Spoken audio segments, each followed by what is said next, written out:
Good morning, Jan. Okay, let's see. Oh, have we started? No, we're up on, As I was walking over from, I Hello. talked to City Hall.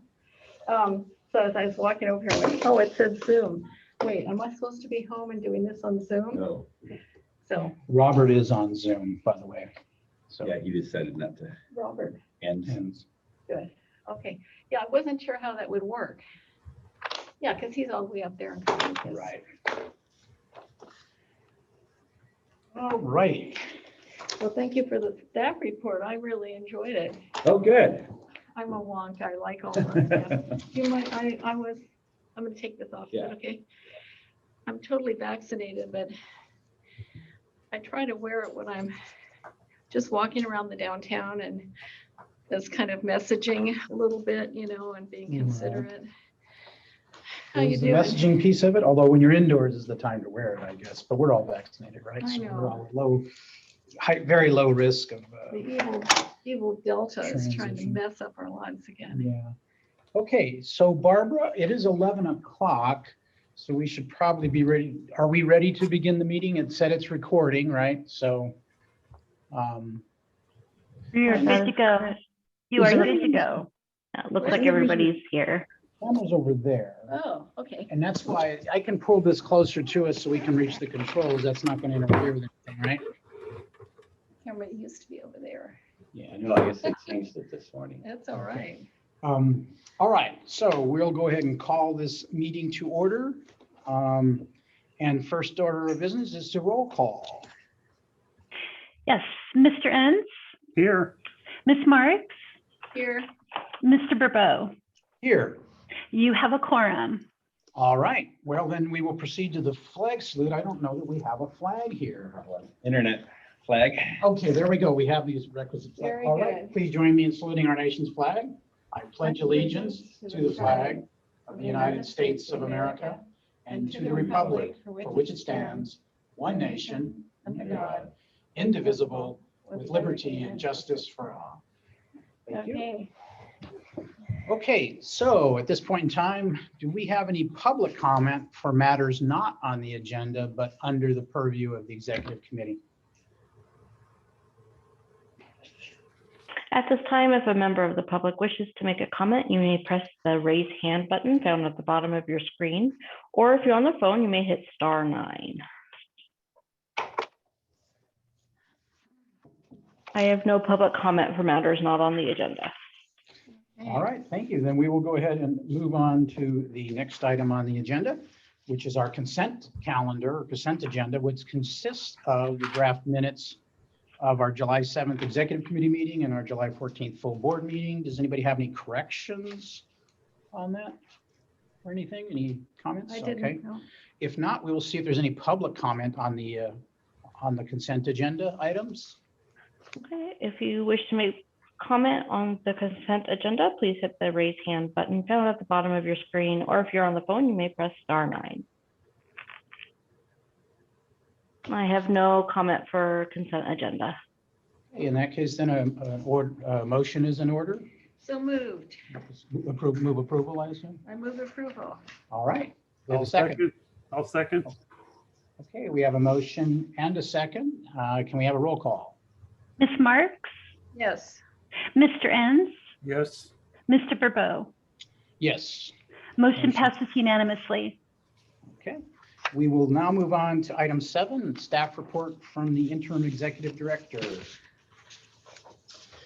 President Borbeau, members of the board, Pablo Ogren, interim executive director.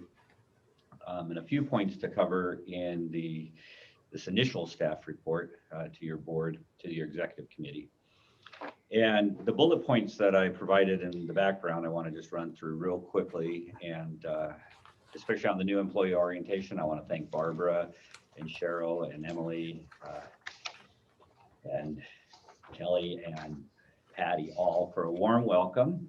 And in addition to a warm welcome, you know, in looking at the agenda, obviously there's some items on the IWMA's plate and there's some uncertainty.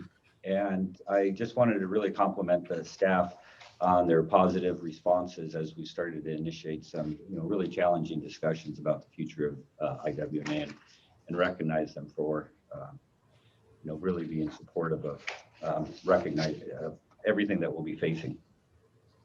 The details that I've really sort of jumped into so far with JPA, of course, with the uncertainty about future membership, as well as budget, and those are separate agenda items, so I'll discuss those in more detail at the appropriate time. But some of the issues that I've also, or items that I've looked at in less detail, including the board manual and the policies and consulting contracts. And I want to mention the consulting contracts briefly because again, during the budget discussion, we're going to have to take close looks at the consulting contracts in both our staff evaluation that is starting, as well as consideration of future agenda items. And then the last three bullets really represent my initiation of communications with other agencies and stakeholders. And on that approach, with items that are separate on the agenda and recognizing the status of IWMA right now, I'm really working to reach out to the different member agencies and the stakeholders to get my initial feedback from them.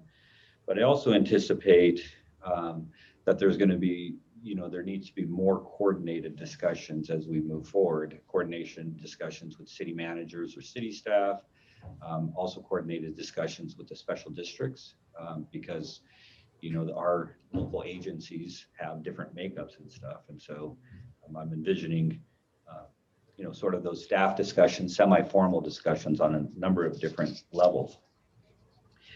The other thing I want to really touch on with the executive committee a little bit at this point in time and maybe get some feedback is the discussions at the executive committee and how they lead to board discussions. Because in general, I find that with staff and management working with elected officials, I've always liked this approach of doing a preview, a review, and then the board taking actions. In larger agencies, a lot of that preview is done between staff and board members on a one-on-one basis. In smaller agencies or in an agency like IWMA, where really your elected officials, you have a lot of other responsibilities, and we're really not working as closely on a day-to-day basis. So how do we do that at IWMA, this idea of preview, review, and then board action? And I see the opportunity here on previewing items with the executive committee and in my executive director's report. So for example, even though it's very general today, because this is the second week on the job, a preview would be, we know that we need to dig into the consulting contracts in greater details as we're moving forward. And so in the coming meetings, I would anticipate that some of the preview items I'll get into a little bit more detail during the executive director's report. That provides the opportunity for the executive committee to give me some general feedback before we get into formal agenda items on reviewing items and seeking actual board discussion.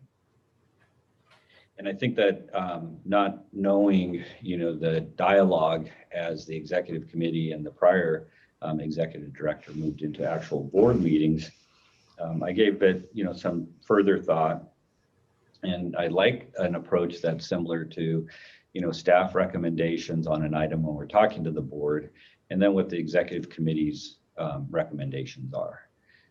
And that way the board as a whole, understands, okay, this is where staff is going, and this is executive committee recommendations to the board as a whole. And the idea being is that we have a large board, and we know that the ability of the individual board members to really get involved in some of the details becomes a challenge, and that is part of, in my mind, the executive committee's role. Sometimes we have issues where the board might want to choose to develop an ad hoc committee. But in any case, I think that the best that we can do in terms of coordinating at the executive committee so that there's good, concise discussions at the board as a whole is one of my goals in order to facilitate overall decision making by the elected officials. And my last point on that is that I also think that it's really important that the communications between IWMA and your staff is important because if an operation like IWMA was incorporated into a city or into the county government, then a lot of times the elected officials will have sort of the concurrent review by the city manager or by, the county administrative office. And a lot of that's actually pretty formal, where staff of a department might bring a recommendation forward, and then the city manager or the CAO, might say if they have concurrent review or concerns. And so I think that the communications, especially now between IWMA and your staff at the member agencies, is going to be very important. And likewise, to the extent that you all want, your staff to look at some of the details of what we're working on, then certainly we at IWMA will be responsive to your staff and your staff requests. And some of that's already actually taking place. Can I ask a question? Yes, and that was going to wrap up my Oh, sorry. comments. Perfectly timing. Oh, really? Yes. Okay, I'm psychic. So, no, I just wonder about the timing of our executive committee meetings in terms of what we're talking about, the process.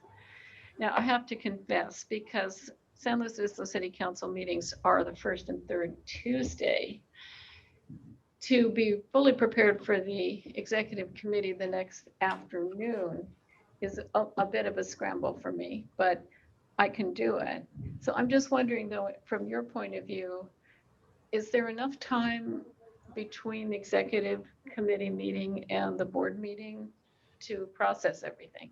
Not as it's currently laid out, there's not enough time because, the protocol right now is that we're publishing today for next Wednesday's Board of Directors meeting. What's our deadline now? We don't have to publish No, today. so the Brown Friday Act would be is the- Friday, yeah. Yeah. Well, let me provide some background, and Robert could provide even more background, but Mhm. there's nothing sacrosanct about this meeting time and date. In fact, it has been changed. Robert, you can correct me. I believe we did used to meet on the Monday, 9 days prior to the full board meeting. We only changed to this time and place. Essentially, at one point, Aaron Gomez had some conflicting things, and the rest of us, it didn't really matter to us. And so we said, sure, Wednesday at 11 works out. At one point, it was Wednesday at 11:30. I think it was, I forget. Robert, do you remember what time it was on Monday? But there's nothing magical about this date and time. And so I think the relevant question is the one Jan just asked you about what that does from a staff perspective. But I don't know how we got into publishing a week early on the agenda. In other words, if Friday's the Brown Act deadline, I'm not sure why we imposed Wednesday on ourselves. I'm not familiar with that either. And I'm not familiar yet as to whether it was a formal policy or just a practice that had been developed. But the challenge in having it the very subsequent week is that if there's information that the executive committee wants us to look into in greater detail so that we can present it to the board as a whole, then we just really don't have that time. And so if it's staggered 2 weeks or even 2 weeks would be ideal. And I think that it's probably more in the realm of adjusting the executive committee meeting as opposed to the board as a whole. Oh, right, because absolutely. we've got Yeah. Oh, 13 no kidding. members No, we've there. got that set. Like I said, No, I the know. executive committee meeting has moved from time to time for various reasons, whether it was personal convenience, it was preparation, whatever. So Robert, do you want to weigh in on that since you actually have the most institutional knowledge on that? My observation at this point is if you put 2 weeks in between there, you're having the executive committee 2 weeks after the regular board meeting, and staff then has to put the entire agenda together.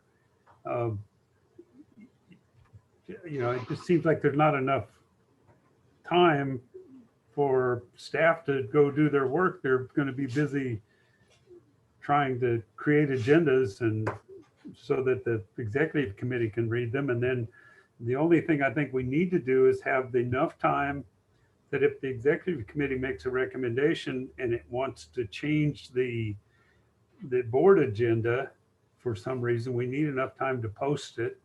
And of course, to do the homework that's required to change the agenda. But there's Right, nothing sacred about the days. Right, I would just say that, if we, let's say on an agenda item here, wanted staff to do some additional research, elaborate on the version of the staff reports that's in the executive committee agenda, they might need a couple days or more to do that. And Yeah. so I would suggest, if you don't want to move it back, I'd say we move it back. I would suggest we move it back. We could move it back to Monday. We can move it back to the previous Friday. We can move it back Thursday. We can move it back to the Wednesday, which would be 2 weeks, which I hear, Robert, you're saying is kind of too far back because it's too Well- close to the board meeting. Well, and I appreciate, Mr. Enns, I appreciate your concern on our subsequent agenda processing. I think we can mitigate that though, because, for example, already for the September meeting, I'm, plotting out what we're going to be doing on the agenda. So that's really a matter of us, getting ahead of the curve on that prior agenda or on that subsequent agenda. And I think that we certainly can do that. The bigger concern is the timing between the executive committee and the board as a whole, and being able to be responsive to, comments and questions from the executive committee. Perhaps what we should just do here is, figure out our next date offline and. Yeah. Okay. No, I- and your recommendation would be very, very helpful. For what it's worth, in personal reasoning, I actually prefer a non-Wednesday. Okay. My own- I I'm not used sure- to end up missing Rotary to be here, and then because of the Well, full board, I missed 2 I of have a them. Rotary meeting at noon today, that's Today? true. Okay, But yeah. then sometimes I have Charles? air pollution control district in the morning, Right. Charles? so, Yeah. Go ahead, Robert. Just one other thing is we have a regular scheduled meeting. At this point, it's on the 11th, but trying to get 13 people to agree on a date that they can all be there with all the other meetings we go to. I think you better keep the Well, no, we regular wanna- meeting on Oh, that Yeah, Wednesday. we want to, Yeah. we want to keep the full board meeting on its regular day, Yes, because regular Wednesday at 1:30. That's set. okay, I'm just talking about the executive committee Yeah, meeting, that's I fine. would Executive prefer- committee. a non-Wednesday.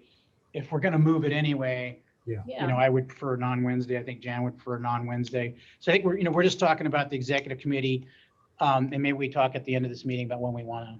Yeah, I Yeah. just wanted to make that clear. We didn't want to change the regular meeting. Right, Right. that would be chaos. Yeah, no, for that's more or less set in concrete, because like you said, just the mere act of trying to change it would be problematic. Okay. So that's clear. Okay, got it. What else do you have? Oh, I have a question for you. It's in the bullet items, and maybe you just didn't get there yet, but in the Oceano, I assume you went to that one because of the item we had on the renewal of the HHW. That was site. Napomo. I was at Oceano because they were considering a letter to the Board of Supervisors on the membership of IWMA. Okay, And so I just went to answer questions that they might have and, Oh, nice, okay. and did they have questions? no. And did they send the letter? No. Okay. Okay, thank you. Okay, well, Good to that know. was a nice trip to Oceano. Well, Zoom, so it's easy enough, Oh, right? good, Brief trip. Okay, Okay, what else do you have? The remaining discussions really are in the two agenda Gotcha. items. Okay, Okay. does any member of the committee have any questions regarding the financial reporting there that they didn't already ask offline? No comment. Okay, no, and I have no comment. I have to admit, I don't read all the credit card. Am I supposed to? I do. I actually already do have one more That's set of why I'm here. comments. Huh? I do have what? One more Okay, verbal update, and that's on SB 1383 specifically. So the ordinance and all the comments from the agencies have been received on the draft ordinance. Mhm. We have a meeting scheduled for next Monday to review the comments and edits that are believed to be appropriate and others that may not be as wise, and then some where there's discretion. One of the points I want to make is there's been a lot of comments on waivers. There's been comments that IWMA is not supporting waivers. And we want to make it clear that the draft ordinance does have, significant Mhm. provisions associated with waivers. And the comments received and what we'll be talking about with the member agencies specifically on waivers on Monday is sort of a shared approach where, and President Borbo and I had this discussion, and it's definitely helped with the discussions with our consultants, but with respect to waivers itself, that a lot of them are going to be pretty clean, pretty prescribed. There's huge territories in the county that are going to be sort of automatically granted waivers because of the, you know, very low density populations. But our thought is, to the extent that IWMA can do the initial processing of waivers, and 90% of them are probably going to be fine. But they do tie into enforcement actions, because the idea, if somebody doesn't get a waiver, then, you know, it kind of can be a flag for an enforcement action. And ultimately, so far, the feedback we're getting is that a final say on waivers is something that the agencies might want to maintain discretion on. And so we're looking at a waiver process that, if done initially by IWMA, it could be appealable to the individual local jurisdictions. And I generally like that approach, because then it provides each of the local jurisdictions to really exercise their own judgment on close calls and everything. In overall, the ordinance language is not actually having IWMA in it itself. It's providing the member agencies with an ordinance that then allows them with the delegation powers and stuff. So there's some, you know, more details in there, but I wanted to, you know, mention the waivers just because it had been one of the topics that I had been hearing about in my initial discussions with everybody.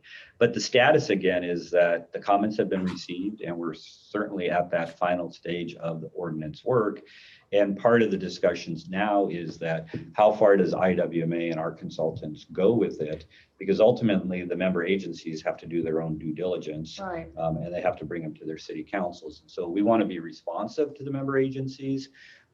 Some of them may want, you know, us to keep engaged a little bit more, and other agencies might say we've got it and they're going to run with it. And that's pretty much where we're at right now. So next week's meeting will be good there. Similar status with the franchise agreements, where a lot of amendments have been done. But a number of the agencies right now are indicating that they're going to be, you know, entering into the franchise negotiations with their haulers. And IWMA staff wants to be responsive to any of the agencies in a role that they may or may not want us to take. But we're really at that transition point for both of them, where IWMA is substantially complete with, you know, the work that we've been doing, and it's moving over to the due diligence process of the member agencies. I think, oh, go ahead, Jen. Well, I was just going to say, I think a two-step process makes a lot of sense. And there may be local knowledge that the jurisdictions have that the IWMA would not. And I think it also comports with the language of the statute itself. So I think it makes sense. Yeah, I think that it's a good to, I mean, the consultant and IWMA staff have helped develop these drafts, and then you know, then the jurisdictions need to take those into consideration, you know, how they comport with their existing ordinances, what's have to change or replace their existing ordinances. But that it's good if our staff and the consultant are available to answer kind of questions where, you know, a city staff comes back and says, well, we're thinking about saying this way or whatever. Would that create a problem, you think? Yes. So they can tap into that expertise, Mhm. but they're necessarily are on their own at some point, as you say, because it's their ordinance. And along those lines, I think it's important you brought up like waivers, because it's a good example of where, you know, we want to find that happy medium between the IWMA doing, you know, helping the jurisdictions by, let's say, providing initial waiver, you know, initial waiver assessment or something, you know, or granting the waivers, but maybe they're appealable to the jurisdiction, because how we approach waivers is somewhat of a policy choice. Yes. You know, the fact that they're allowable and exist is in the statute. Some jurisdictions may want to be very tight on waivers, and some jurisdictions may want to be very loose on waivers within the confines of the statute, of course, and they should have that. So I think it's the way you've phrased that is good, and maybe that's something that, you know, in the ordinance could just be changed a little bit to be worded that way. Two questions for you. You made reference to what I assume are like the draft hauler agreements or draft wording that needs to be in new hauler agreements to reflect 1383 requirements. Yeah. Is that that's a separate document from the draft ordinance. Yes, and to be a little bit more precise, it's the amendments that would be necessary to the existing hauler franchise agreements in order to conform to SB 1383. And I saw the, the draft ordinance, the draft procurement ordinance changes, et cetera. But is Rob as the consultant and Patty and company working on the draft hauler agreement amendments? Yes. Already, are And they've those been already halfway down the distributed road? to all the agencies. Okay. And some of the agencies have been working with Rob for further edits on them. So again, those are near substantial completion, and Have they been distributed to the haulers, or are we leaving out to jurisdiction whether to share that with their hauler? that's been, left to the jurisdictions, since that direct relationship is between the member agencies and the haulers themselves. So at the point that a jurisdiction is consulting with Mr. Hilton, are they paying his bill or are we paying his bill? IWMA has been paying Okay. those. Thank Yeah, as you. long as they aren't calling him daily and trying to use up 3 hours of his time daily or something. But I mean, if they have questions, whatever. Well, Right. I mean, I'm always interested in keeping things thrifty as possible. right.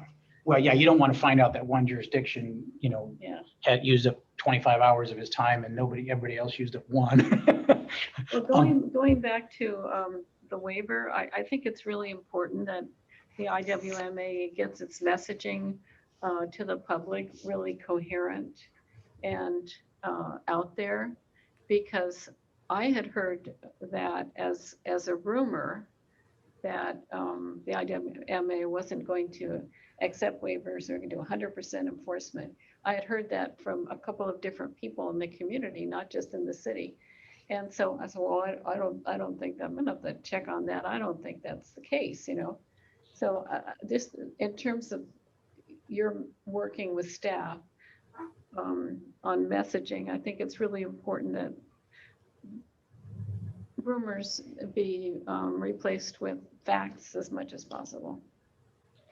And that certainly was one of the key things that I was hearing, inconsistent with what the actual action plan was. And so why I brought it up. And I think that, again, initiating the discussions with both member agencies and the haulers is part of my effort to try to, weed out the things that are, that need better messaging. Mm-hmm. And even now, because of certain uncertainty with IWMA, messaging across the, broad-based messaging is more important than ever. Mm-hmm. Yep. And I mean, yeah, accurate or inaccurate. I mean, I heard both from haulers and from city staff that, the IWMA standpoint was very minimal waivers. And I look at that as somewhat more of a little bit of a policy approach, in that, that initial, it makes total sense for the IWMA to be the initial start point on waivers, but that it be, like I say, perhaps appealable to your local jurisdiction. In other words, if you just disagree with this determination, Mm-hmm. contact your local jurisdiction for final determination, sort of thing. Last question for you. When is that technical meeting? I don't know what it's called, the meeting where you're going over the comments on the feedback. So Kelly or Patty, can you help me with that answer? It's Monday at It's time? this Monday, this upcoming Monday at 1:00. 1:00. Got it. I assume that's a Zoom situation. It is. I will send you the link. Okay, cool. Thank you, Patty. You're welcome. Anything else? Brooks, or not Brooks, I called you Brooks there. Sorry about that. Charles, Yes. Could you clarify what the procedure is to get the waiver? You apply to the IWMA, but who makes that decision? Well, it's in the draft ordinance language, because the law allows for waivers. And so it's in there that it would go to the IWMA staff, but Okay, I'm yeah, not sure, that can be amended to incorporate a follow-on procedure. So Robert, that's why I asked, was because I think what I read was the executive director can grant the waiver. so the way that it's being structured in the ordinance is that each of the agencies can decide how they delegate the waiver steps. Now, Okay. they might choose to have their own community development department do a waiver, and then maybe it's appealable within the member agency. The idea is that the individual jurisdictions can also delegate that initial waiver determination to IWMA. If that's the case, then IWMA has to have a procedure, but it would be an executive director decision as opposed to the board decision based on the standards of SB 1383. One of the things that we've talked about to help with coordination with the different member agencies is that even in the details of how we establish the procedures, one of the member agencies might want us to do it a little bit differently than another member agency. And we want to be responsive to all of the member agencies. So some of those details would actually be worked out between staff of the two agencies. Okay. Right, but what you were saying earlier, Mr. Ogren, was that there would be broad categories of waiver, so that what we're talking about is individual situations. Yes, and Patty can certainly speak to the different specific types of waivers. I believe that there was 3, and I can't remember, Patty, if that included the population density waiver or if it was. So there are actually 4 waivers that can be implemented or pursued by jurisdictions. And then 1 waiver that Cal Recycle can only take and approve. And that's the low population waiver is the Cal Recycle one. The other waivers is we can, there's what's called a de minimis 20, which has to do with generation. There's another de minimis generation. And then there's of course a space waiver. And then there's of course a frequency of service waiver that local jurisdictions can choose or not to implement or allow. Thank you. I don't want to get too far in the weeds here, but I was looking at the waiver, section 8, and it talks specifically about the IWMA doing it, but is that in the context of the jurisdiction having granted? That's the draft authorities? which we have been talking about Okay. making edits based on current discussions. But I mean, all of that is predicated on the jurisdiction essentially granting Yes. authorities. So in other words, but it's worded as if IWMA grants the waiver currently in the draft. But, earlier it says, we, this jurisdiction under this ordinance grant the IWMA certain authorities. Yes, and so the update on that is that when the individual agencies are taking action, we're envisioning 3 actions. One is on, and they might all happen on the same night, maybe not, but one is the amendments to the franchise agreements. And then concurrent with the adoption of the draft ordinance would be direction to staff on the delegation of certain authorities. And some agencies might say, city manager, you make all those delegations. Other agencies might be that the city council decides to do it at that point in time. Mhm. But it's that adoption of the ordinance with some sort of a delegation of authority, and whether, again, it's directly to IWMA or to staff, and then they work with us on the details. We wanted to provide the flexibility. Sure. Okay, but that's why I was a little confused, because it's worded as if Yes. the IWMA grants the waivers, which would be true if the city council granted to the city manager, or either directly to the IWMA, or the city manager then designated the IWMA to be the initial waiver authority. That kind of goes throughout the document, because there's references to, in each section almost, that says that any authority granted herein can be withdrawn. In other words, if a jurisdiction wanted to take something back unto themselves, they could basically notify us, the IWMA, and said, hey, don't do that for us anymore. We're going to do that ourselves. Yes, and so what we're doing is we're really hitting on a heart of a lot of the edits that we're working on based on comments received and consistent with, this discussion. So that will come back to the board at some point, is that correct? Well, again, the ordinance language and everything is for the individual Jurisdiction. jurisdictions. Got it, okay. Yeah. So yeah, we as the IWMA full board won't approve these draft ordinances because, Okay, and although I'm wondering, so there is no 1383 related ordinances that the IWMA must directly adopt? And Patty, maybe you can help me with that too, because No, there's not. There, yeah, thank you. There's not. All right, thank you. I'm sorry, Jeff. I didn't mean I to thought- speak over you, Jeff. Nope, sorry. I should have posed the question to Jeff. Patty Sorry, knows. I should have. Yeah. Okay, got it. Thank you both. I guess what, again, if the discussions with the member agencies go well, and then they're talking with city councils and everybody, then great, and we don't have any intuition on this, but, if there was controversy in those discussions, then that might have to come back to the IWMA board, but I I'm think- just not anticipating that. Yeah, I think it wouldn't necessarily be controversy, but it could be some oddity is if you have a whole bunch of things that have to be done, A through Z, and, every jurisdiction wants us, IWMA, to do A, B, and C, but, 4 of them want us to do G and H, and, and some of them, only one of them wants us to do S, I mean, it So- could get very confusing as to, for our staff You as to who. confuse me already. Well, yeah. There's a whole bunch of requirements, and because of the language in the ordinances, it's like the jurisdictions could pick and choose what they want us to do, which is fine, I guess. Just keep us apprised of the process is the main thing, Okay. so that we know what's happening. That would be great. Okay, so we should let you probably move on to the big items on the tables. Do we have public comment on that? We usually don't have public comment on the Non-action items. non-action item, the director's report.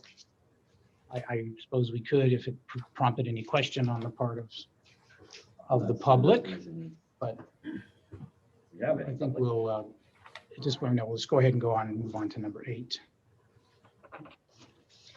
All right. So we need to know if there's public comment on that, I suppose. Yeah, do you want to give the staff report first and we'll take public comment, Your or? discretion.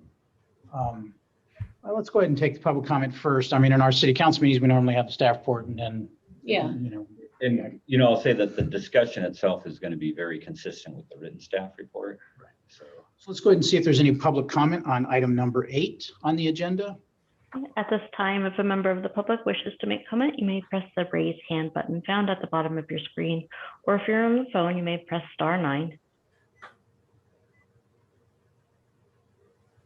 And it does not look like I have any public comment. All right, thank you, Barbara. Okay, Pavel, go ahead. certainly. So in the staff report, just to quickly highlight a number of the items is that, clearly the current year's budget is a significant increase over the prior year. And in the prior year, there was utilization of reserves in order to balance the budget. And the current year, there's even more utilization of reserves to balance the budget, as well as increases in revenues that were approved in the budget.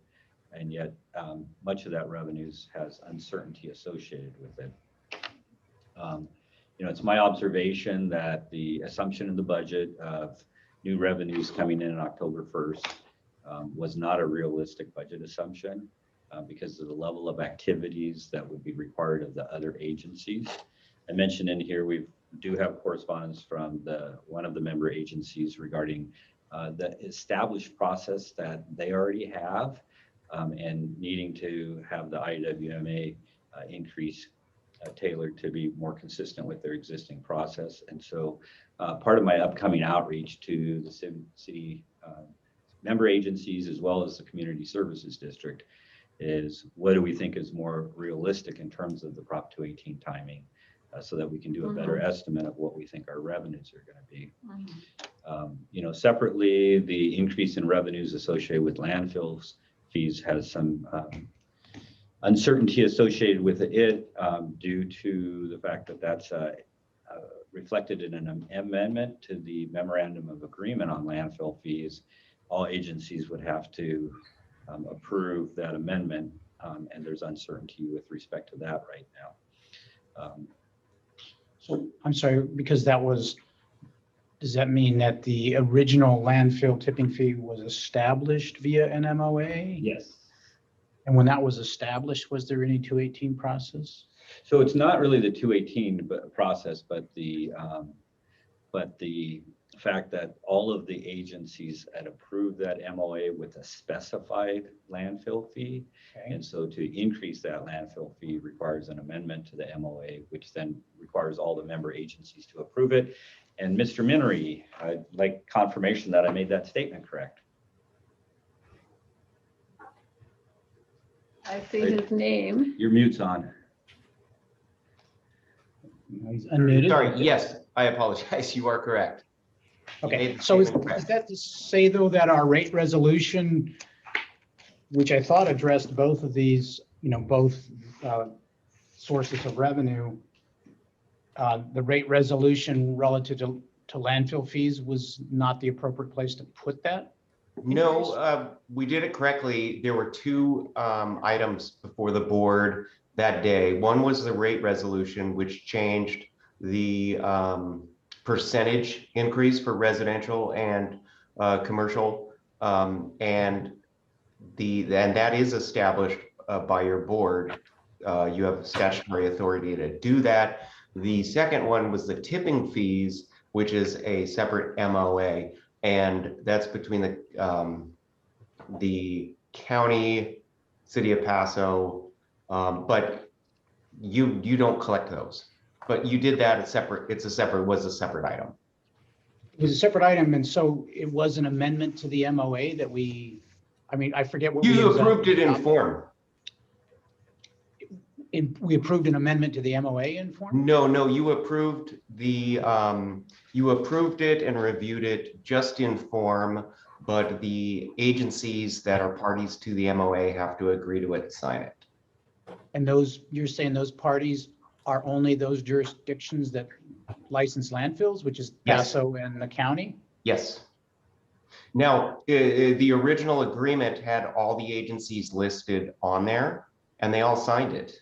So to keep life simple, we just have continued with that path. Okay.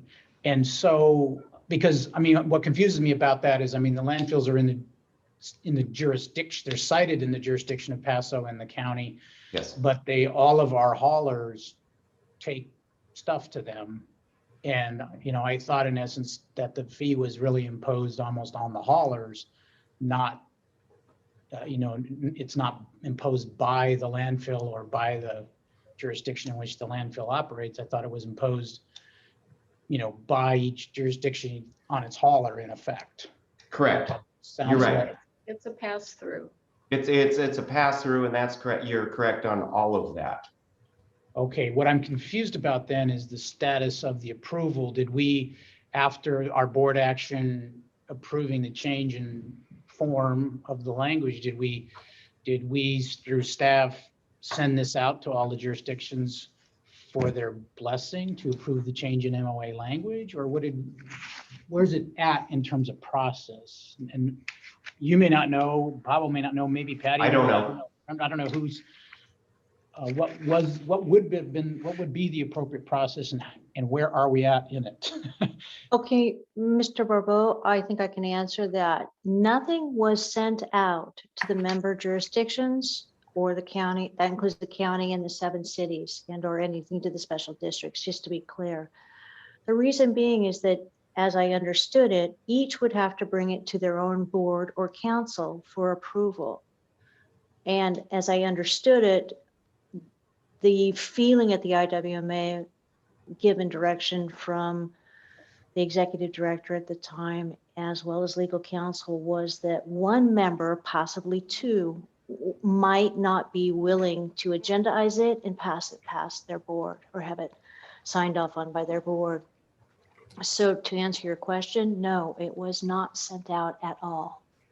Patty, can I ask a question? Because, obviously being, on board here for 10 days, I've been hearing a lot of things, and sometimes, I have to have my memory refreshed. I thought that when that action was taken by the IWMA board, that based on the vote at that point in time, it was kind of recognized by the IWMA board that the MOA could potentially would not be approved by the Board of Supervisors. Correct. Well, that was certainly true, and that was Mr. Minery's direct comment relative to the JPA amendment. that the JPA amendment, Okay, having received 3 negative votes from Board of Supervisors members, would be unlikely to pass and therefore would not be ratified. I don't recall That's why if the some, same logic would have applied to, the MOA regarding the rate change. yeah. If I do recall correctly, and anybody can correct me if I'm wrong, that the same 3 supervisors did vote against the rate changes, if I recall correctly. The Jeff or same Patty, do 3 you remember? supervisors voted against the MOA. Yeah, the MOA amendment that would have increased the landfill tipping fees. So, okay, Yes. so then the same logic would have applied. Although we're stuck in limbo, we have to send it out at some point if we want to proceed on the rate increase, I would think. But let's let you finish the rest of your presentation. okay, so both those points with respect to, so the MOA is the vehicle in which the landfill fees were established and the vehicle in which the increases are being sought right now. The dynamics of the situation is obviously fluid. Part of our follow-up as staff is to look at whether separate statutory authority exists in order to establish fees on the haulers at the landfill. And there's some indication that this might be true. I've initiated a little bit of discussions with the haulers themselves on that particular matter. So as is often the case with local agency revenues, sometimes there's different paths in order to have the authority. The path that has been utilized is the MOA path. There might be separate statutory authority that IWMA could utilize. That's going to be especially important if there's a change in membership, but certainly a detail that we are going to be researching and looking into.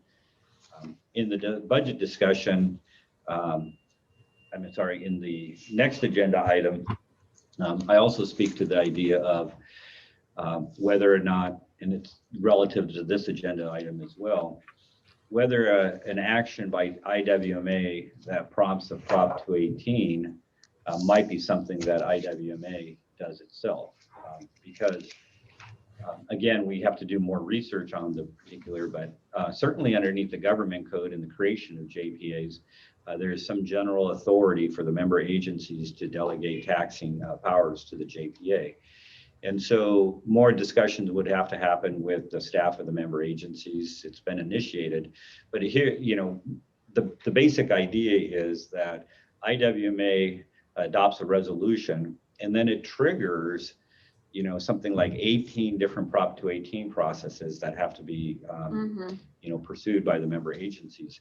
We do have some franchise agreements in the unincorporated area of the county where they are not mandatory service. And so the prevailing opinion, I believe, of attorneys is that if it's not mandatory, then they don't have to do the Prop 218 because it's not an imposition of a fee.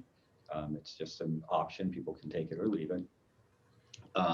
But again, when I look at it and I see the dynamics of IWMA takes action and then it triggers 18 separate Prop 218, there's a potential for economies of scale. There's policy discussions of does that authority really want to be delegated? And then some of the initial feedback from staff of the member agencies is that if they have to do a Prop 218 anyhow, then for IWMA to do a Prop 218 really isn't going to save any time. But there's still this risk is that IWMA adopts a resolution and then one of the more member agencies doesn't follow through. For whatever reason with their Prop 218, maybe it's a public protest. So again, I think that that's a good discussion for the board as we proceed down the road. But at this point in time, we just know that we have some significant risks in revenue shortfalls. And so at a staff level, we've discussed, some of the actions. For example, we were in the process of filling the vacant clerk of the board position. And given the budget status, I didn't feel like we could follow through on that. I do very much, again, appreciate staff's response because there's a very positive response of everybody in terms of, well, how do we pitch in order to make sure that those duties are getting done? With respect to reduction in consulting costs, specifically for outreach and education, that is a very large component of our budget. And so we'll need to be working, and already I'm getting feedback from staff of components of the outreach and education that are probably easier to cut back on, other efforts that are going to be more difficult to come back on. And so we'll be doing, more work on that, and, talking about it with our consultants. On the prior discussion in my update on ordinances and the amendments to the JPA, so H, F, and F, who's our consultant on that. So are you moving kind of from 8 to 9 then? No, I'm Is that still staying segue? in where Okay. we're looking at Okay. potential budget savings. Gotcha. And so if they're wrapping up the works on the draft ordinance and draft amendments to the franchise agreements, then hopefully we can get some budget savings in there as well. I just have a question about the timing of the 218. Is this something that the board needs to do, if it could possibly be put back to January or February rather than October 1st? Or is this something you as executive director can do? So in the resolution that adopted it, it did authorize me to delay the timing. Mhm. Based on the standard, because whenever there's a delegation of authority, there usually needs to be some standard under which I'm operating, is based on the standard that the member agency or agencies are essentially being diligent in working on SB 1383. Well, that kind of puts me in a position that if I were to deny it, then I'm telling them that they're not being diligent on the implementation of. And so what I really need to do is work with the agencies and determine what's really feasible in terms of implementation. And Yeah. I'm thinking it is going to be. Yeah, I didn't understand that wording in the sense of, I wrote to myself, what is the relationship between the individual jurisdictions' good faith efforts and towards SB 1383 implementation and approving or not approving the 218? Because, the rate change was to enable the IWMA to do what it's going to do to help and assist in the implementation of 1383, and therefore needs that revenue regardless of whether the jurisdictions are trying their darndest or not trying at all. So it's sort of like, well, it's in the resolution, but I think President Gabor, what you're sort of postulating here is what's the logic of the standard that's incorporated in the resolution, Yeah, right? Right. I mean, I think the initial waiver request you received from one city has a perfectly logical reason from their perspective, but it has nothing to do with their diligence or lack of diligence about implementing 1383. Well, and it's the city of San Luis Obispo, and basically they have to do a 218 anyway, I think in late January. And so they didn't want to do two of them because it makes, among other things, it makes the residents feel like they're being harassed. Nickel and dime, hammered. And from a staff perspective, just in terms of the whole process, it really is best to delay it. I'm just feeling that October 1st is coming up pretty fast. So I want to know when we could reasonably expect a decision on that.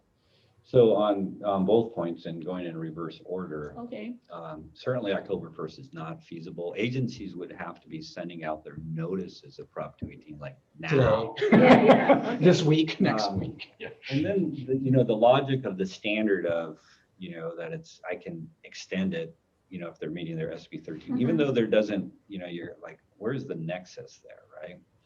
So I can speculate, but that's all I can do. And Jeff, if there's any more specifics, I'd appreciate the help. But what I'm anticipating, or what my speculation is here, is that I think that determining that October 1st for budgetary standpoints, there was probably, some thought in the back of the mind of the prior executive director about, well, maybe that October 1st isn't going to work. So we need to have a process to be able to extend it. And so then that was the best language that was come up with.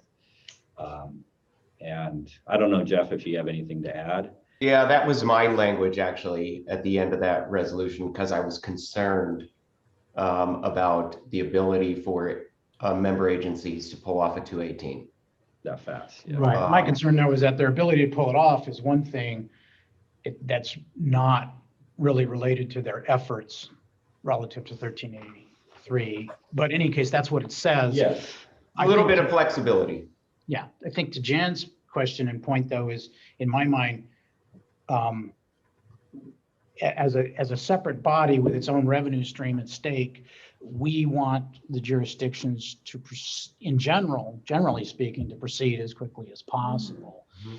They may have various, seemingly legitimate reasons, like City Slow has postulated, for taking more time. Mhm.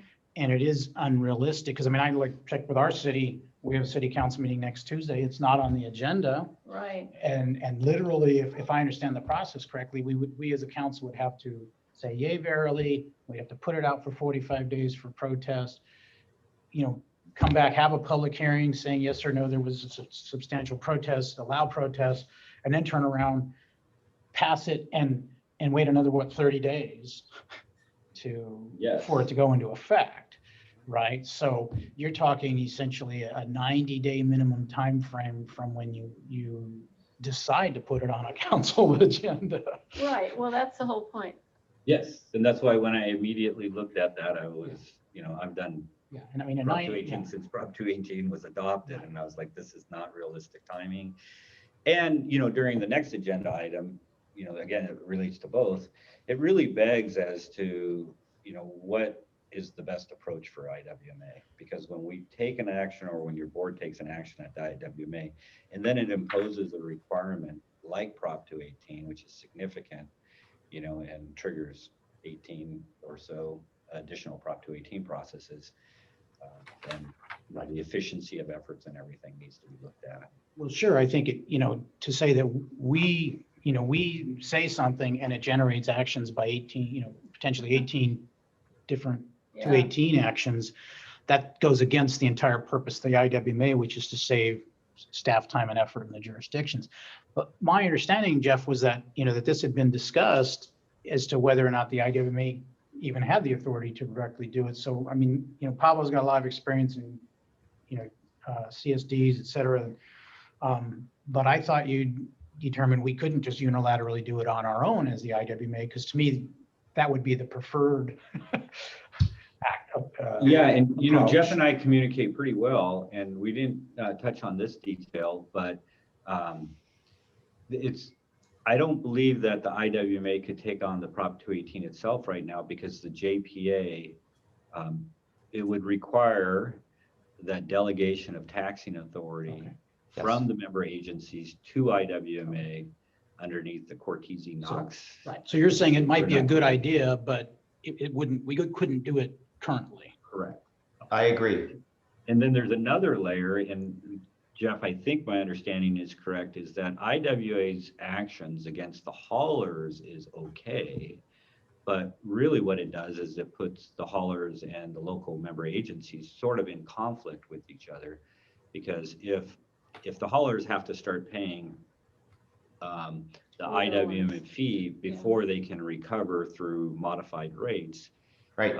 then you're putting haulers in a deficit situation and everything, and figuring out how to recover that is always problematic. I would say this, that the ability, if you put it in the phraseology of having the IWMA have taxing authority. You used that phrase, either you or Jeff did. That's probably not going to fly with all jurisdictions. Well, But whereas I think that the methodology and what I'm trying to gather in this is, haulers go to a landfill, they dump 10 tons, and that generates a fee that they're supposed to pay the landfill, and landfill pays us, I guess. But really, I don't understand maybe why the IWMA couldn't impose that fee on the haulers with the blessing of the jurisdictions as part of their ordinances. So with respect to avoid a landfill 218. fees and hauler fees, yeah, again, different vehicles to get to the same place, and we can explore some of the other statutory options that haven't been utilized so far. But we know that even if we impose something directly on the haulers and have the statutory authority, for them to break even on it, they have to go back and get it incorporated in the franchise agreements. So it's sort of in a challenging situation either which way. One way is that the delegation of authority to the JPA is something that a number of member agencies might not find, very pleasing. It might be that if it's constrained within certain limits, that would be okay. But at a minimum, more coordination with the member agencies really has to be done. And I think you have what's the best way to do it going forward versus the situation we're in right now, which is we passed this rate resolution, our budget is built around it. It ain't gonna happen by 1 October, but we need to move forward with it. Notwithstanding future discussions about changing the way the IWMA can and does implement fees. Yeah, and so that's where I kind of want to separate, how are we going to look at it from a revenue perspective, try to work with the agencies, be as realistic as we can be in terms of the revenues that we are going to collect. And then we clearly have to look at the expenditure side. And then with respect to the expenditure side, my sort of final input is that often when we prepare budgets, we do comparisons to prior years. Well, in this situation, when it's comparison to the prior year was a 60% increase in expenditures, and there's obvious questions about, okay, how much of our SB 1383 efforts are really going to overlap with previous regulatory requirements, and what's the game plan going to be to maximize efficiency moving forward? What are things like, what are our really minimum requirements to meet the regulatory standards versus what's discretionary? And so all of that to me wraps up in the idea of that Barbara and I will be working on a zero-based budget to really sort of rebuild it from the bottom and go up. And then we also anticipate we're going to have a couple of different scenarios depending on what future membership might be. So there's going to be a lot of work. The most immediate is to try to get a handle with the member agencies on the feasibility of the timing of revenues and what can we do from an expenditure standpoint to make sure we live within a balanced budget. And then there's a lot of work in terms of building a zero-based budget under different scenarios depending on how membership. So, I just wanted to say, we also need to make absolutely sure that these increases are necessary and can be supported by data, because if the jurisdictions are going to do this 218 process, they have to build a very strong fact-based case for the justification of the raise in rates. So it's really important that information be surfaced and packaged in such a way that the jurisdictions can use it as easily as possible. Yes, it was a good point that came through in the city's letter. And certainly we know that under Prop 218, the burden is on the public agency to demonstrate that the fees are appropriate. Yeah. So effectively, part of the city's letter to the IWMA was, hey, you need to give us some good information so we can put it out in our 218 process. Okay, makes sense. Question regarding next week and this discussion of this item on the full board agenda. So between now and next week, will you and Barbara, how far along will you, Barbara, and the rest staff be in terms of presenting potential options for action consideration by the board, or are we just going to have a discussion? It really we can only do a general discussion right now. We're going to have a lot of follow-up. One of the benefits of the meeting next week on the 11th is that it will come the day after the Board of Supervisors meeting. So it might help us, focus on the work that we need to do. Right. But it's really the general discussion. It's informing the board that we have budgetary issues that we're going to have to look at. And then again, depending on the Board of Supervisors action, it may keep certain paths open and it might, sure that certain paths are. And Jeff, in terms of, how this affects our revenue stream in terms of different jurisdictions going through 218 process at different times, there might also be, if I understood you correctly, because there's nothing definitive out there in terms of this must be a 218 process or it must not, that some jurisdictions could decide that they don't have to do a 218. Maybe they don't have mandatory garbage service in their jurisdiction. And there might even be some cities that don't have mandatory garbage service. But if a jurisdiction determined, well, through their council, they don't have to do a 218, do they send a letter back to you, to us, to, I mean, to Pavo, to somebody, to Patty that says, hey, we determined we don't have to do a 218? And who notifies the hauler who collects the, you know, the percentage on the bills and that you need to implement this fee? It's been blessed by the requisite parties, you know, Waste Management, you need to collect this fee on people in a Atascadero. Who actually tells the hauler?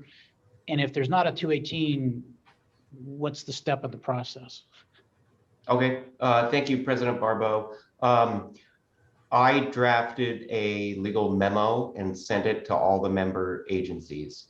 The memo says that the most prudent approach is to go through a 218 process. Your board has statutory authority to impose these rate increases, but how that gets passed through to customers and collected is where the 218 process comes in. And essentially what I said was it's the most prudent approach, rely on your own legal counsel, because we can't dictate to these agencies. We can only help and advise, and that was the purpose of that memo. And I cited legal authority, et cetera. Right. When you say we have the board, this board has the ability, I assume you were referring to the IWMA board. Yes. Not my city council. No. Has the The authority. IWMA board has authority through SB 1383 to impose these increases, and that's the rate increases, because that way it's not a unfunded mandate. Okay, but in saying that though, we don't have the authority to impose it directly because our JPA doesn't authorize us to impose it directly? And, hey, Jeff, let's make sure we're distinguishing between landfill fees and hauler fees, because now we're talking about the hauler fees, right? Yeah, I was talking about the hauler fees in terms of who tells the hauler, add this to my bill. Right, we're talking about the hauler fees. So Okay. we have the ability to impose it on the hauler. Now, how does the hauler get whole? How do they recover that? That's through the customer, which is the 218, because they have the contracts with individual cities, both your cities. Okay. So So it we is do about as confusing as you can make it. Okay, really? Because I mean, we could impose it on the hauler is what you're saying. Yes. So And say, therein hauler, lies, go talk to your city about getting a rate increase. so That's Jeff, it. therein lies the discomfort of where I might be placed in the near future, right? Because IWMA is dependent to a certain degree, at least, on the increase in revenues. And if I'm looking at a situation where the member agencies are like, oh, we don't want to do I mean, this is totally speculative, right? But it's a scenario, and you know, the idea of trying to envision where disputes might develop is important. But you know, in that chance where the member agencies are not moving forward with the Prop 218, I might be in a position where I turn to the haulers and I say, I'm sorry, I'm still going to have to make sure that this is effective on January 1, 2022. You know, I think it's prudent for us to give timing to help with the coordination issue, but there's a limitation on that. And so then, you know, based on the resolution, it's really my determination to make that judgment call at some point in time in the future, which is then why I want to reach out to the member agencies and the haulers and say, we really need to make sure we're coordinated on this, because, you know, IWMA doesn't want to put the haulers in a situation where they're not recovering costs that we're imposing on them. And yet we need to move forward as well. That's a super critical point. I like the way you put it, because it puts it in context for me that, because it always boils down to who really has authority to do what. And it seems to be a very confusing thing, but we're saying that we actually do have the authority as a body under our existing JPA to say, haulers, thou shalt pay us 3.25%. And so we actually could impose that. Now we want to be fair, we want to be nice, we want to coordinate, we want to give people ample time. But if one city came back and said, hey, you know, we don't want to put this out to 218 because we don't want to have to explain to our residents what the IWMA is doing, or we think the IWMA is doing too much or whatever, or they're inefficient or whatever, we don't want to do it. Then, and so then you get some cities that did it and some that didn't, and, some start on December 1st and some start on February 2nd. And, I mean, what happens if somebody doesn't pay at all? We have the ability to ultimately say, hauler in Yes. jurisdiction X. And then in general, the haulers would have rights underneath their franchise agreements to get recovered through an approval of the agency. Okay. So what we need is the smoothest, most, and the simplest glide path to get us through all Right. this. And I think Jeff and Mr. Ogren can put your heads together, and we need some advice about how to proceed. Yeah, and hey, Jeff, so my thought is, and again, one of the benefits of the executive committee meetings is we could put together like a flow chart that, helps to illustrate it graphically, because this Q&A right now has been really productive, but we want to make it concise for the board as a whole and kind of really zero in on, where the statutory authorities lie, where some of the challenges are, and, what we're doing in order to try to develop a smooth glide path. Yes. Yeah. And Pablo, I'll send you my memo that I sent out. It's really short, simple. Yeah, I have on that. Huh? Yeah, I have that. I think what we want to do is some sort of a flow chart that shows statutory authority and then the haulers pay and they got a right to recovery and that that'd kind be of great. stuff. And I just want to back up a little bit in terms of these good faith efforts toward implementing SB 1383. I think that we could just write a letter, staff could just write a letter to all these jurisdictions and include in it perhaps a one-page flyer about 1383 and just ask them to get the word out and educate their jurisdictions about 1383. And then that could give rise to the assumption that there are good faith efforts being made. Yes. So that, in other words, make it easy for the jurisdictions to do something. Well, and I think the level of engagement that all the jurisdictions have on the ordinances and on the amendments to the franchise agreements and all the discussions we're really having is super great evidence that the agencies are making good faith efforts. Well, then we don't need to do that. Then I'll just withdraw that. I'm just trying to think of something, if it's kind of a nebbishy standard, I'm trying to think. Yeah. And I am going to, again, I need to communicate, and I've asked permission from your staff that I can attach their letter when I send it out to the other agencies so that they can see the bullet points that were developed. I think that's good. Why do you want to, wouldn't that just encourage more cities to ask for a delay? Well, I think my point is that we have one request in, and so I need to work with the member agencies really to come up with what a feasible. This is his letter, and I'm showing you right here. Right, Here you go, but, you can have it. right, but my concern is this problem is that, I mean, here you have a city based on their internal practices has a good reason to ask for a delay. Not every city necessarily has that practice. When we don't do an annual 218 thing, and we don't do it, and when we have a 218, usually relative to sewer rates in the last few years, it's done in the middle of the year. It's not done in January. Point being, if I'm a jurisdiction, well, shit, let's just ask for a delay like SLO did. Well, wait a second. First of all, I want to say it's not going to happen October 1st. We've established that. Understand. So the difference between October and January is something that staff needs to decide. And I think it's a good place to start. So I like it because what it does is identify some of the challenges that all of the agencies are facing. I want to make sure I'm clear with everybody that whatever the feasible date is, it'll apply equally to all agencies. Yeah, definitely. Right, but some agencies may have a specific reason to wait a certain period and others may not. In other words, we might, send this, we're not going to do it in August, but we might be prepared to send out the 218 notice in September. And, No, you can't, because it's not on your agenda. You're being. No, it's not on our August agenda. I'm saying it could I easily be on our September agenda. I just don't want to encourage other jurisdictions to automatically wait. I mean, you want to be straightforward and transparent with them, but I don't want to give them encouragement to delay just because somebody else has a good reason to delay.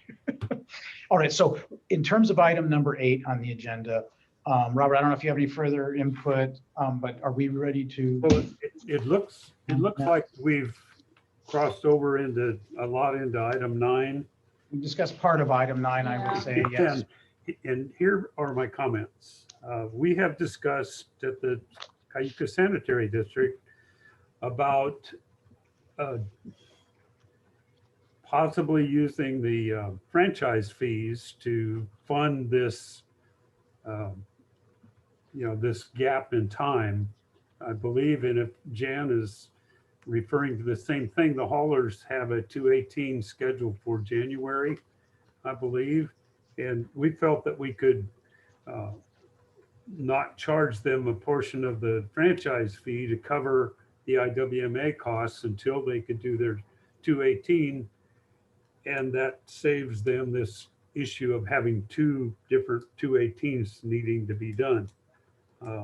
So that's the other thing is if the hauler, and we referred to these franchise agreements, if the hauler says, I'm not going to pay you your franchise fee to the Cayuga Sanitary District because I've had to pay these other fees, then the burden falls back onto the sanitary district as to how they want to make themselves whole. So I think there's a lot of options here, and we've discussed a number of them, but I didn't see this one come up about putting forward the franchise fee as a way to get us to January.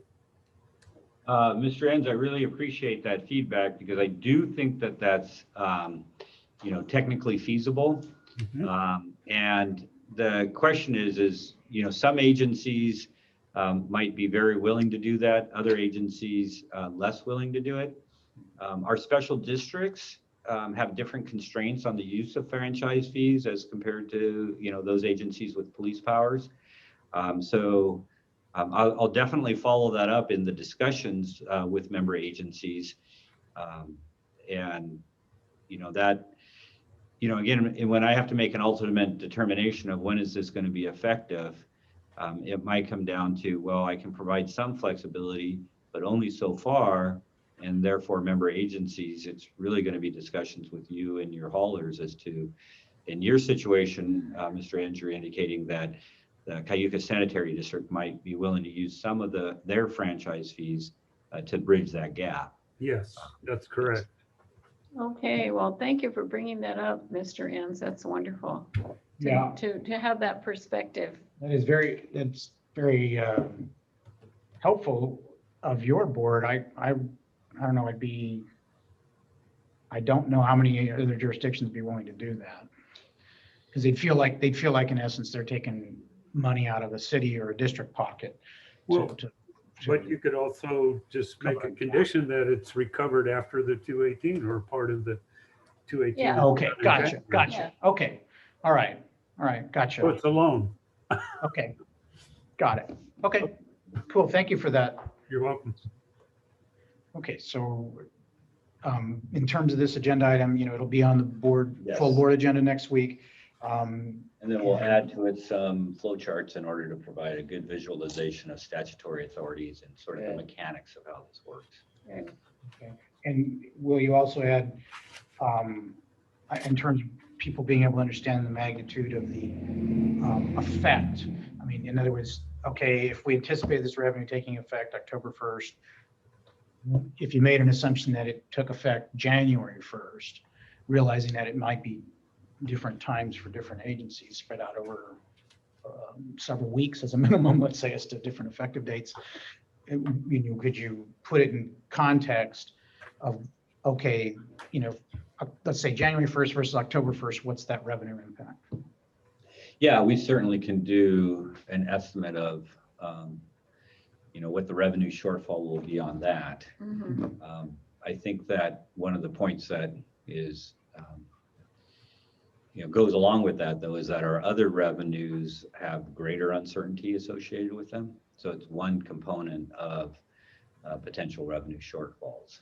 Okay. And so I can paint, a picture of that a little bit better, because then that helps with the scenario of, in grand scheme of things or bigger picture, what is the magnitude of budget cutbacks that we might be looking at? Right. Right. You need to know that. Yeah, that's why I asked. And so the details we're working, so we can provide some additional information I want for the the full board meeting. board to have a perspective of what the impact of this is. Charles, Yes, I'd like to make one other comment. sure. You discussed if the county pulls out and they control the tipping fee. We've also heard from John Hammonds that if the county pulls out, Paso Robles will likely go with them. And now you've got the two landfills where the tipping fees could be recovered from, or potentially going to go somewhere else. So just keep that in mind. I think we will, and when we kind of addressed that maybe in the future, that tipping fee should be imposed on the hauler. Right, I got that. But just remember, John said that Directly. Paso Yeah. would likely pull out as well. Well, he's one council member. There are others on. Yeah, I don't know. I mean, I certainly couldn't tell you how a Atascadero, what a Atascadero would do. And I couldn't tell you that with certainty. And of course, I can't talk with the majority of the board about it or the council about it. So, obviously I would recommend against pulling out most likely, but, that's, 5 members can always end up surprise you with what they'll do. You have to So. count to 3, that's for sure. Okay, so I think we're ready to move on to 9. We've already talked about some of the things in 9, but I think we might. Excuse me, I'm sorry. President Burpo. I just wanted to find out if we have can clarify a direction, and do we need a motion? No formal action. I don't think there's any formal action. We just provide Okay. directions so that staff could refine the item for next week's full board agenda.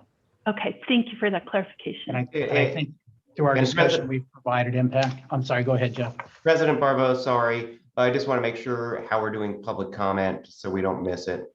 Did it? Yeah. We did ask for public comment at the beginning of this item. I know we kind of drifted into 9, so I'm just, Yeah, just in 9. Well, we certainly are going to ask for, I tell you what, let's ask for public, if we move to item 9, let's ask for public input on 9, and we'll accept any retroactive comments on 8 in light of our discussion. thank So you. do we have any public comment on 9 or our discussion of 8? At this time, if a member of the public wishes to make a comment, you may press the raise hand button found at the bottom of your screen, or if you're on the phone, you may press star 9.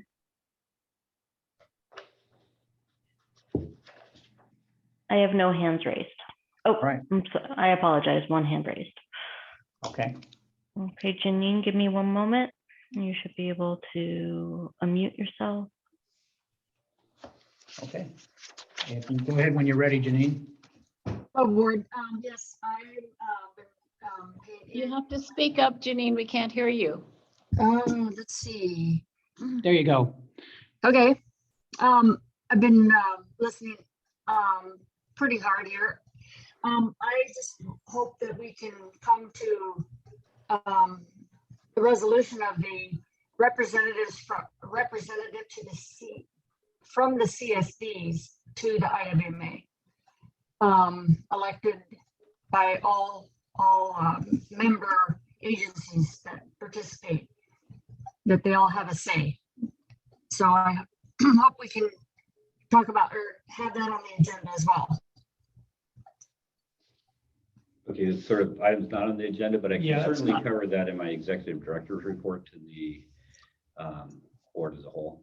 Have we gotten any letters regarding that?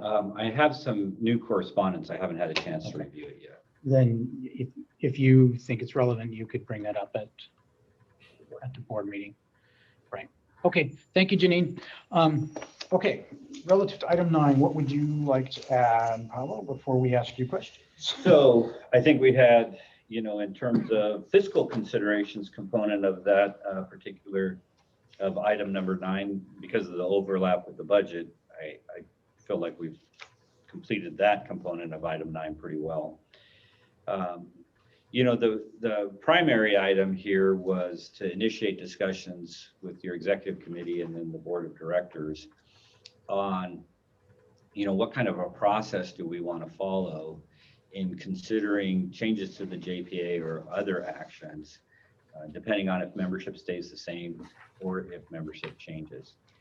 And, you know, I point to section 2 of the existing JPA and identify the fact that, gosh darn it, if we had had some sort of a dispute resolution process incorporated into, you know, addressing potential interference with jurisdictional independence, you know, that might have been nice because lacking or that type of a provision, you know, I think that we might be in a better situation if we had that kind of provision.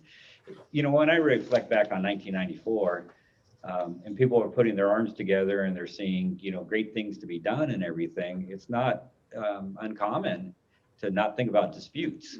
And that's sort of I mean, it's an inherent challenge in contracts, it's an inherent challenge in statutes that something comes up after implementation and everybody goes, oh, we didn't think about that. And so in some respects, I think it's the JPA that if it had been better written, we might have been able to resolve some of the disputes that are really at the you know, head of issues right now. So I wanted to put that out there, and I certainly shared that with county staff as they're moving forward to the Board of Supervisors. I have not had a chance yet to review their staff report, but you know, in terms of no changes in IWMA membership, the question is whether or not on the 10th of this month, the county might provide their staff with some time to, you know, try to work on this issue. And so obviously we'll be able to report on the 11th as with respect to the board action. Well, if I can just add, I have had a chance to review most of these, item 47 on the August 10th Board of Supervisors agenda. And basically the recommendation is to receive the presentation by the consultants on their independent cost benefit analysis on the county, not on the jurisdictions, just on the county.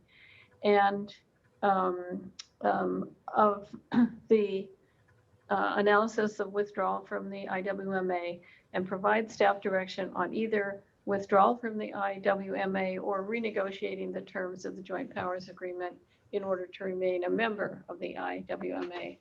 And I wanted to just bring that up right now because it dovetails nicely with what you're proposing here, in that there may have been some, how do I say that, the lack of the process meant that there was also a lack of deliberation on certain aspects that the Board of Supervisors may have felt were in some way impinging on their authority and their jurisdiction. I don't know, but I think this is really a good way to go. And Take a quick look at that. yeah, you want to see this? Oh, yeah, That's sorry. the county one. Oh, I was wondering. well, you can look at our agenda too if you wish. But at any rate, so you know the alternatives are just to start down the path to withdraw, which I won't go into detail at this point, but it would be extremely expensive for the county. And then the residents would also have significant rate increases, as well as the county having to put out $1 million to $2 million a year extra. So anyway, I think that this is a very important step forward, what you're suggesting there. Yeah, and in some respects, and sort of, you know, putting it together in a real general perspective, what I'm envisioning is that, you know, model where discussions with the board as a whole is going to provide some top-down direction, and then working with the city managers and the special districts is going to get their input for some bottom-up, you know, brainstorming. And then what I want to make sure to encourage all all the board members next week, is that, you know, really that communication at the agency level is super important at this point in time, so that if we're meeting with staff, in order to have good follow-up dialogue with the board of directors, then within the agency where their staff and elected official representing IWMA and their attorneys are having good discussions too, so that that's how to bring that top-down approach with the bottom-up approach together and some good direction for subsequent meetings. So next week, it's really about general discussions, making sure that we're quickly as a board, making sure that your board quickly has a discussion after the county board supervisors discussion. And I don't necessarily expect any specific direction at the board meeting. But the one thing that perhaps the board would consider is whether or not they want to form an ad hoc committee, depending on what the board supervisor's direction is. Yeah. You say you don't expect any specific direction from at the board supervision meeting from them, or you mean at our meeting? At your meeting, Okay. yeah. It's about initiating dialogue with the IWMA board, getting feedback with the IWMA board on general discussions, and then being able to take that feedback and working with member agency staff in terms of starting to work through details and what kind of recommendations we could bring back for decision makers. Yeah, I think it's an important step forward, and you know, our county is unique in that about half of the population of the county is living in an urban setting in these jurisdictions, and about half of the population of the county is living in a rural situation. And I think when it comes to issues of waste management, the rural communities have very different needs and basically way of processing things like organic waste compared to the urban districts. And so to a certain extent, I think it would be possible to fine tune our approach, given the recognition that they're really two different, very different lifestyles that we're talking about. In terms of what you've written in here, and we already, you know, talked all about the 218, so we don't need to beat that portion to death. The thing is, you know, after, what was it, our June meeting, when the majority of the board supervisors didn't vote for the JPA amendment, you know, we had an ad hoc committee meeting with Robert Enns, myself, Debbie Arnold, and Jeff Minery to talk about potential changes to the JPA amended 2 that might make the county more amenable. And that was overall not successful in the sense of it didn't generate any, hey, if we change this and change this, then the county would be more amenable. At that point in time, my concept, or my thought would have been that, well, this sounds nice, but it's wishful thinking because they essentially already said no. I see this agenda item and I've read the county staff report, and that's what I wanted to see. I read the county staff report portion. I did not read the actual MSW report, but the county staff report summarizes the MSW report. It's, you know, the staff didn't come out and say it, but I mean, it doesn't take much reading of this report to say this is an expensive idea that would impose, you know, dollar costs and staff requirements on the county and therefore on the residents, et cetera, et cetera.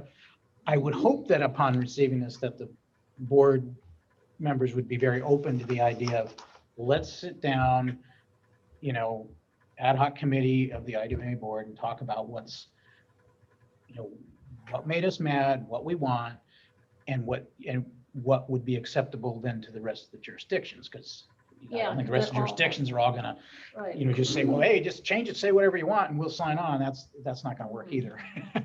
But I'm hopeful that it would, you know, that they would come towards where you're going at here, which is, hey, let's get together and talk about changing the agreement to make them feel like there's more safeguards, but also, if you're going to change the agreement anyway, to incorporate some of these newer things we've talked about, some of these functional good government things we need to see incorporated in a JPA. And then what else might there be there? Because, you know, all I've really done is touched on the highlights right now. And then staff and attorneys of the individual agencies might put items on the table. Yeah, and I think it's important to hold down the costs of, to hold down the costs to our residents, and also to be thrifty and prudent with the taxpayer money. I mean, this would be almost like a tax increase. Well, What and that's would the thing that be, strikes me is that you know, and and it- this is something that nobody likes. Nobody likes tax increases.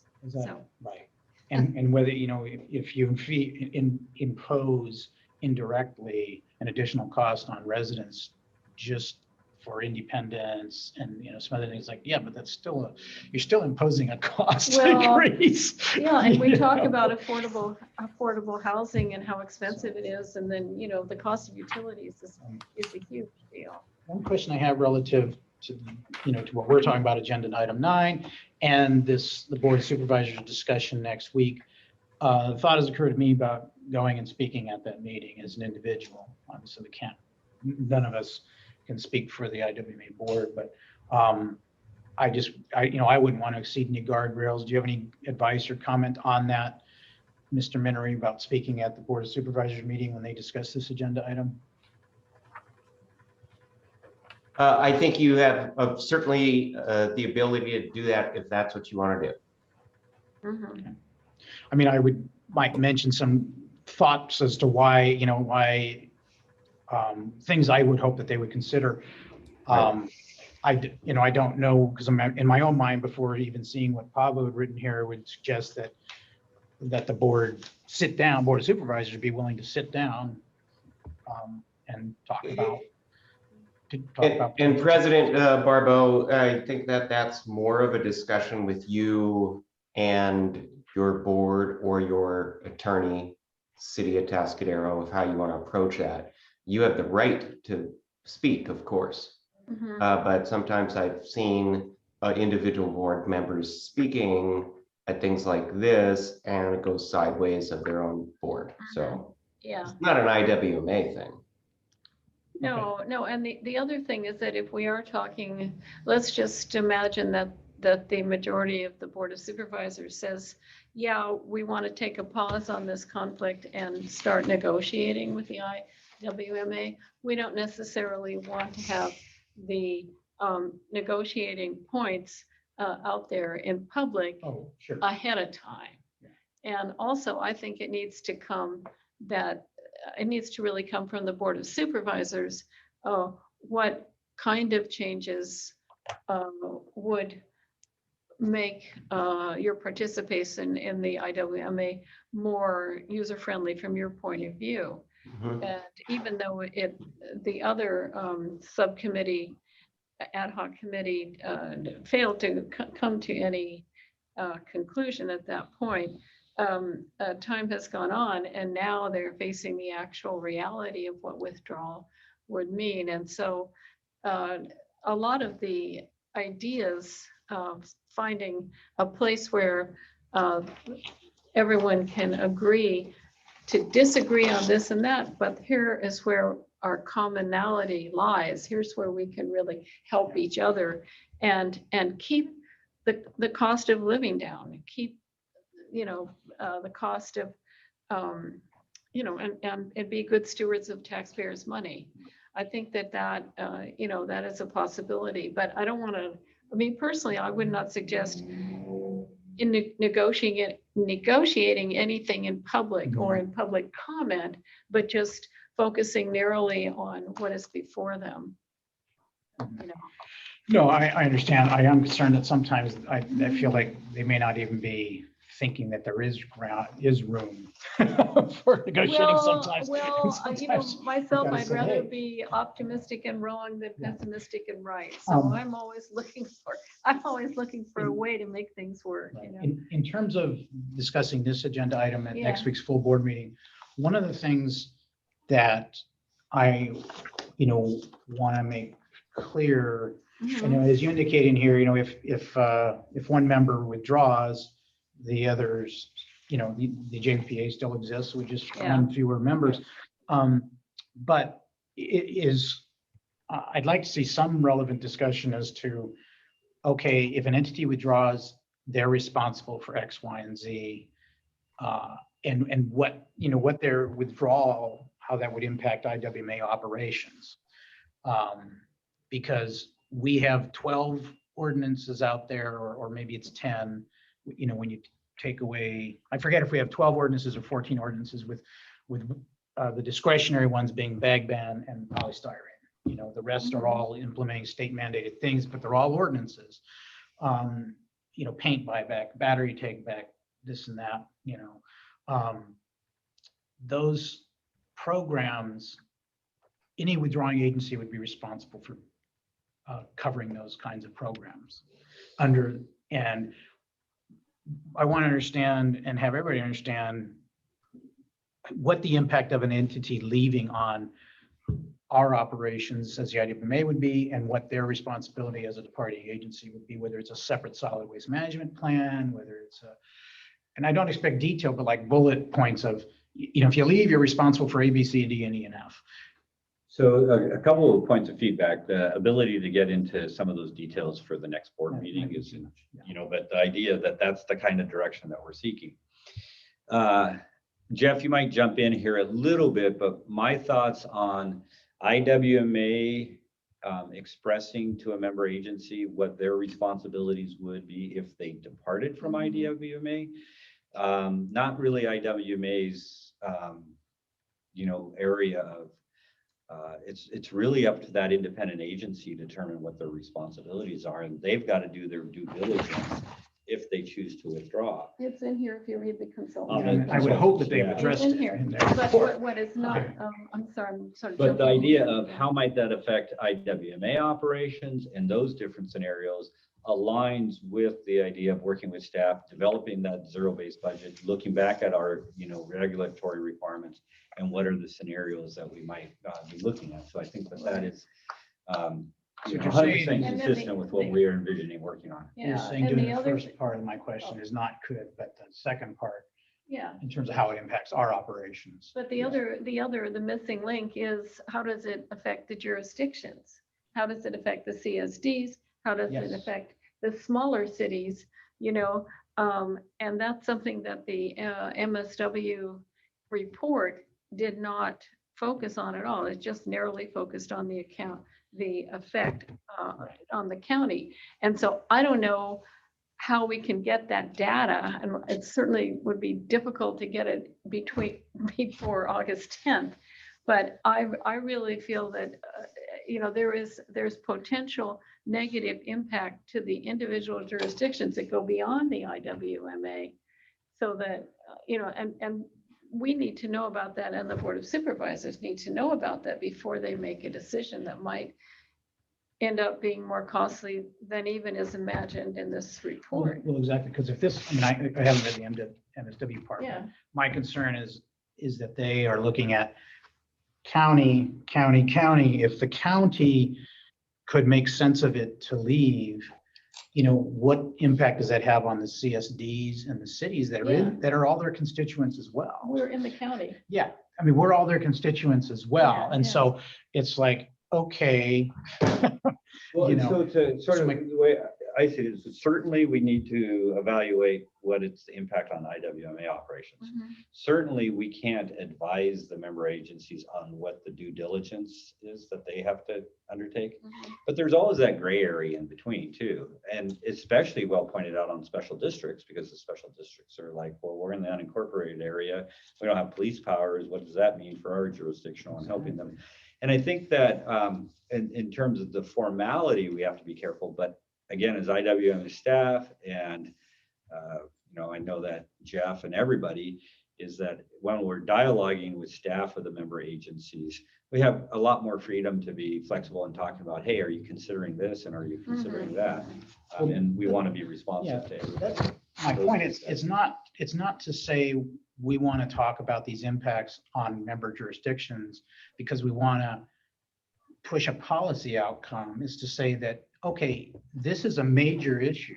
If the county did leave, I have to assume that there's going to be some major impacts on the rest of the jurisdictions in the IWMA, on the IWMA itself as a functioning entity, Mhm. and on the remaining jurisdictions, their responsibilities, their ability to carry it out, the IWMA's ability to carry out for them.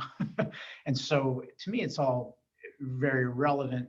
I understand maybe not telling the county, hey, if you leave, you got to do A through Z. Mhm. Maybe that's not, but the other side of it in terms of the impacts on the rest of us is a Well, relevant yeah, question. would we have to pay two fees? What, I mean, would the cities have to pay as county residents and then also have to pay as city or CSD residents?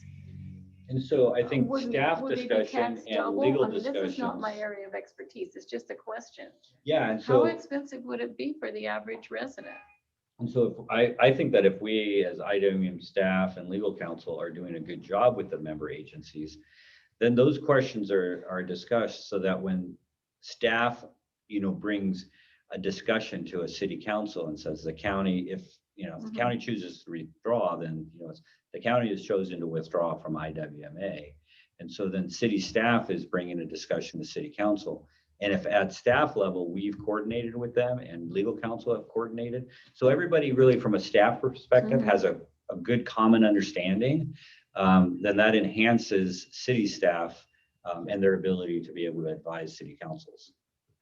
So I think there's a lot of staff work, even if formal actions of IWMA might be more limited. Yeah, but the question is there any way of knowing the impacts that are left out of this analysis before August 10th? I don't think so. No, that's kind of my concern is that,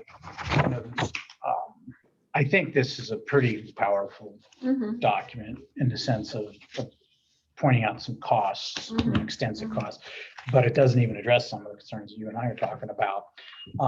And the problem is, it may be a moot point if we arrive at our board meeting on August, not a moot point, but Yeah. it may be a very settled matter if we arrive on August 11th and to find that on August 10th, the Board of Supervisors said, we're leaving, figure it out. Yeah. If they provide, because this report says, hey, receive and file this report and tell us what you want to do with it. And one of the options is Mhm. tell us we're leaving. There's another option which they could just go ahead, hear the staff report, hear the public testimony, and then continue it to a date uncertain until they get Sure. further information about the effect on the jurisdictions. That's what, if I ran the zoo, as Dr. Seuss would say, that's what I would like to see. I'd like to see, there's, the whole timeline here is self-imposed by the Board of Sure. Supervisors. It's not a statutory timeline. It's like, here's what we want to do. So they also have the power to put it back a couple of months and make sure that we have all the information that we need to make a rational, good governance decision. Yeah. Okay, Robert, do you have any input on this I item? had one question. Is Pago expecting to attend? Is that an open meeting? I mean, or is it Zoom for the Board of Supervisors? So, Mr. Enns, I will attend the meeting and I'll let the Board of Supervisors know that I'm available for questions. I will not be making any presentation, nor will I be making any comments. I'll just be available to answer questions. No, I just thought that you should Once be it there. opens And Zoom, if they have any question about, getting together or further discussion with IWMA, then I think you should be able to say that at least the executive committee would be receptive to having some sit-down discussions. And the only other comment I had was, we can't be the only ones in the state of California that are suffering from what it's taking to deal with 1383. And I think Rob Hilton could probably give you some insight as to how other districts are handling this, including the 218. So those are my only two comments. Mhm. Well, there is 619 that Senator Laird is bringing forward to sort of slow the whole thing down. And Mr. Enns, Rob Hilton has indicated that there are other regions within California that are reevaluating their JPA as well. He said that predominantly they're doing it regarding how they do cost sharing. He said ours in terms of governance is more unique, but yeah, it does significant legislation is causing different regions to reevaluate how the regional approach is working. But then you also made a suggestion that perhaps if the executive committee takes a formal action on this item with respect to a message that I might provide to the Board of Supervisors, and if I heard you correctly, that action would be give me the ability to answer a question and say that the IWMA Executive Committee would like to open the discussions on potential amendments to the JPA. Yeah, We would, my concern about that is that we, It's we are a distinct entity itself in terms of the executive committee. If two of us get involved, then we're, as the executive committee, then are we in a Brown Act situation of having posted meetings, et cetera, versus if we are just if two of us happen to be part of a larger ad hoc committee of the full board.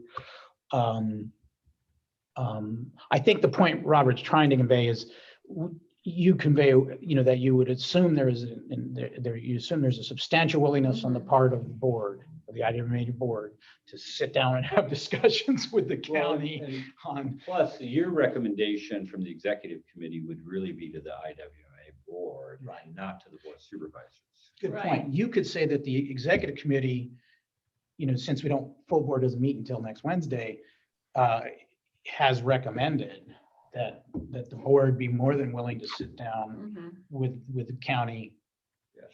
to discuss, possible changes. right. And so that does fall within the purview of item 9 Mhm. in other actions. And so I think, I don't know if we need a motion on this, but I definitely support what you're proposing.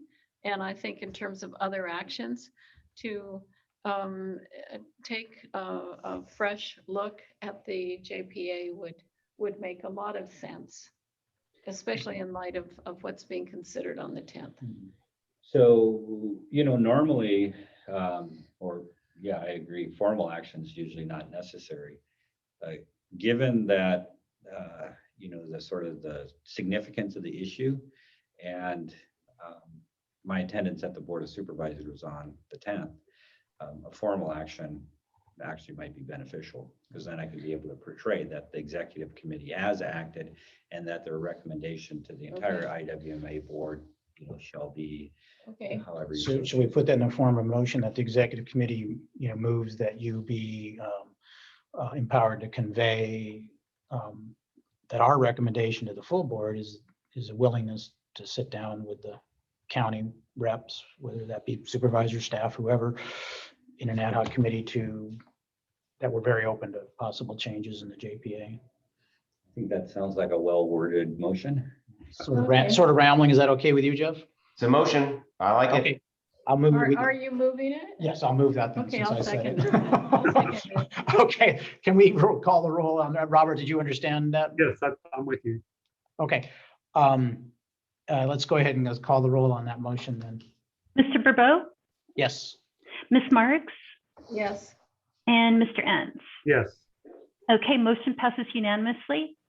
okay. Right. And I think it can be streamlined a little bit in terms Sure. of, Just The wordsmith actual that. language. Okay. but the basic thing is that will be our recommendation to our board. Right. And if that can be conveyed to the Board of Supervisors before the 10th, that would be good.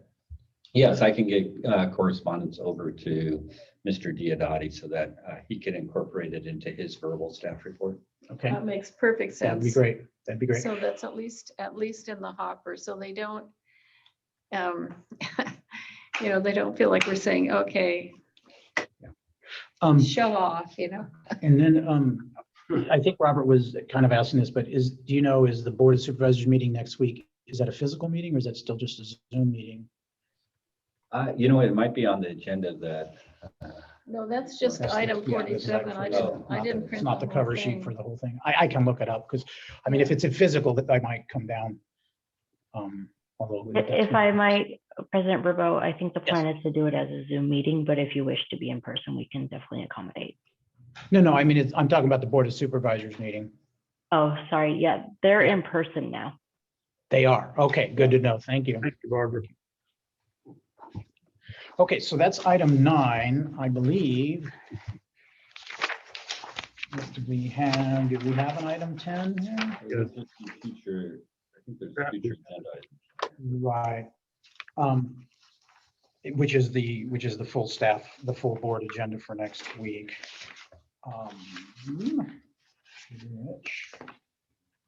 Okay. I'm just trying to look it up here in terms of whether it's Zoom or not. I know. Well, city she says they're council- back in person, so They're I'm sure back it's in Zoom person? available. I'm sure it's Zoom available, but they're. Okay, I had looked over the full board agenda. I don't think see it in here, but the full board agenda contained 2 different items in this. And one was my request for discussion of meeting, talking about what our future meeting format should be, whether it should be in person or by Zoom.